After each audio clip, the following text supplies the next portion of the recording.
నవరాత్రి సందర్భంగా Andhra Pradesh పోల్డా rural source సంస్థ నుండి రూరల్ సోర్స్ ప్రతి భాగం వరకు విజయాన్ని జరుపుకుందాం. విజయం అంటే సవాళ్లను అధిగమించడం, పట్టుదలతో మైలురాళ్లను చేరుకోవడం, చిన్నదైనా పెద్దదైనా ప్రతి పనిలోనూ పురోగతిని సాధించడం. ఈ సందర్భంగా విజయం అంటే ఏమిటో ఇప్పుడు మన టీం సభ్యుల్ని అడిగి తెలుసుకుందాం.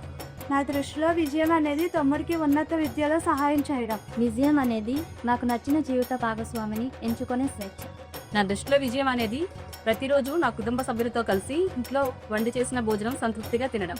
నా దృష్టిలో విజయం అనేది గ్లోబల్ క్లయింట్లను హ్యాండిల్ చేస్తూ పొందిన ఆత్మవిశ్వాసం. నా దృష్టిలో విజయం అనేది నా తోటి ఉద్యోగులు, నా ఊరి స్నేహితులు కావడం. రూరల్ సోర్స్ సాధించిన ఈ విజయాలను అందరితో ఘనంగా పంచుకుందాం. నవరాత్రి శుభాకాంక్షలు.